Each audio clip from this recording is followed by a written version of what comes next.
All right, today we're jumping into one of the most famous and intense sermons in American history, Jonathan Edwards' Sinners in the Hands of an Angry God.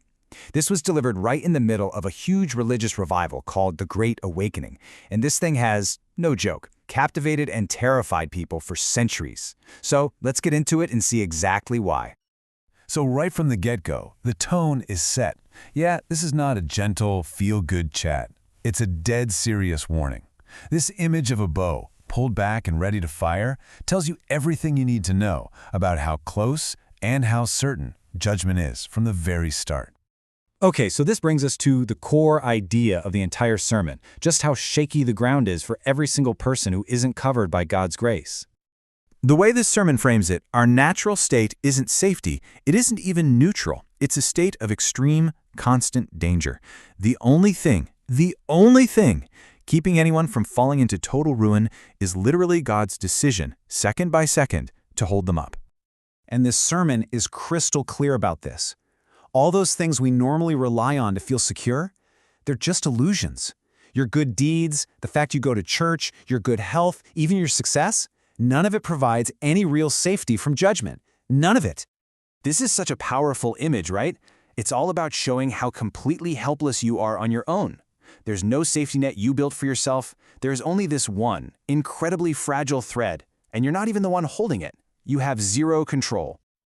So once it's established just how much danger you're in, the sermon unleashes these incredible, unforgettable images to describe exactly what this divine wrath is like. So check out this first image. This isn't about some quick flash of anger. It's about a massive building pressure. I want you to picture a giant dam, barely holding back a whole ocean. The waters of wrath just keep rising, and the only thing stopping it all from bursting through is God's hand on the floodgate. And then, the danger gets even closer. It gets more personal. The very ground you're walking on, it's not solid at all. It's like you're walking over a massive canyon on a bunch of rotten planks that could break at any moment.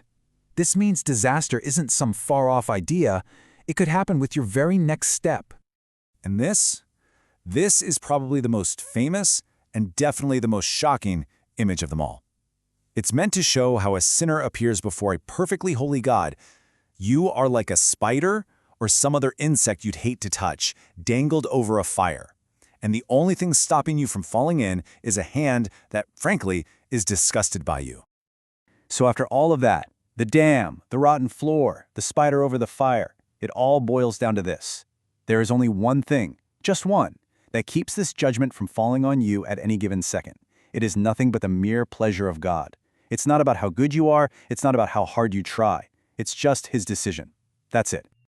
Okay, so after laying out this incredibly bleak, honestly terrifying picture of reality, the sermon does something really important. It pivots. It shifts away from just a warning and starts talking about an opportunity, an urgent one. So naturally, this leads to the big question, right? I mean, if you're hanging by a thread over a fire and walking on a rotten floor over a pit, is there any way out? Is there any hope at all? And the answer the sermon gives is a huge, resounding yes. There isn't just a path to safety. The door has been thrown wide open for you. Suddenly, the whole conversation shifts from the wrath you deserve to the mercy that's being offered. And this isn't just some vague, fuzzy hope. No, it gives you a super clear, step-by-step plan. First, you got to wake up and see the real danger you're in. Second, you have to run from it, like actively get away.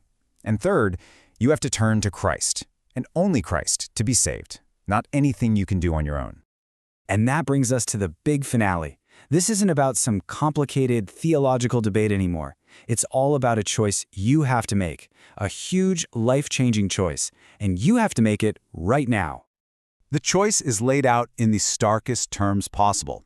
You've got two roads in front of you, and that window of opportunity, it's closing fast. What you decide right now determines everything. And waiting?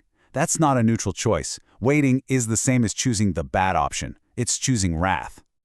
So really, these 5 points are the foundation for the whole thing. They create this logical path, starting with the problem that everyone is a sinner and ending with the one and only solution that is available right now, Christ. Everything we've talked about, every scary image, every urgent plea, it all stands on these core ideas. And this is what it all comes down to. See, the point of the whole sermon isn't just to give you information or even just to scare you. It's to force you to make a choice. It leaves you and everyone who's ever heard it with this one incredibly urgent question. This isn't about someday. It's about right now. So, what's the choice?